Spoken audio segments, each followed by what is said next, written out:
Hi everybody, I'm MD, and today I'm going to be giving a quick character review for Ayaka, the White Mage, Time Mage, Green Mage character from Final Fantasy War of the Visions. Alright everybody, let's go over some of the advantages to Ayaka's character build. First off, her Limit Burst Angel Grace is one of the better ones in the game. It restores tons of HP in an area around her.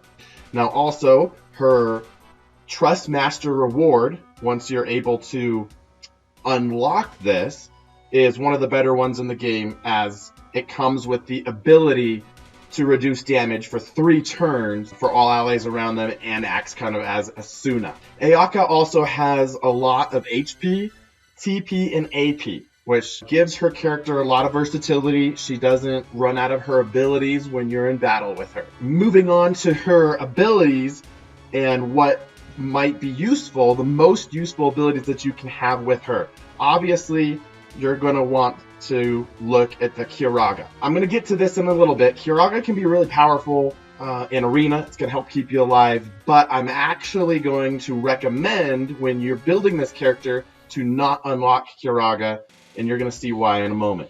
The most powerful spells that Ayaka is going to have are between Comet, and you're going to see Holy right up here above it. Comet's going to be much more useful. It's about half the cost in battle, and it deals about the same amount of damage. So unless you are fighting against a dark element character, you're going to want to use Comet much more often than Holy. Ayaka is also a character that has a support ability called Speed Cast, which, as you're going to see, significantly reduces activation time. Combine this with her haste ability, and pretty much anytime you use an ability in battle, she's going to go right away. Another interesting support ability on Ayaka's character build is Emerald Echo, which increases the duration of buffs or debuffs that are cast by her by 1 turn. Now this obviously comes into play with her ability to use haste and slow. You're also going to see that Ayaka's character has a few different options on react abilities. Now, slow counter is the one that I've found to be most useful, chance of inflicting slow on a target when damage is dealt to her.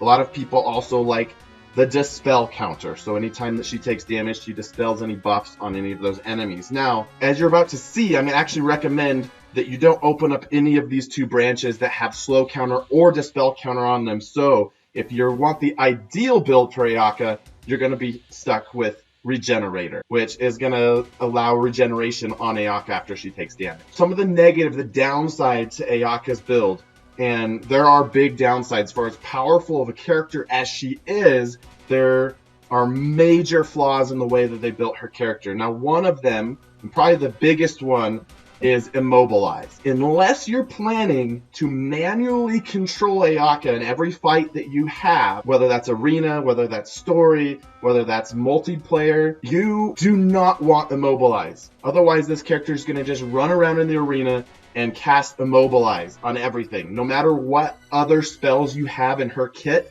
she's going to go around casting Immobilize. So I actually recommend what you want to do is avoid this entire branch altogether. Once you get down here to initial AP +2, you probably want to stop right there on her build. There's some stuff down here that can be really useful to her build, like Curaga. However, if you just want to enhance either Cure or up here, Kira, then you can still have some really good healing abilities and have some success when you put this character on auto. The only other things that you're missing out on those branches, again, slow counter and dispel counter, they're nice to have. However, the regenerator works just fine. Another thing that happens with Ayaka's character build that you want to be wary of, you're going to want the spell Raise. However, just know that when put on auto, if there's any fallen allies that you have in the battle, she's going to try to cast Raise with very little success rate over and over and over again on every turn. The one way in which to combat the Immobilize flaw in her build, if you've accidentally spent your points, your JP, on Immobilize and you've completely neutered her ability to be useful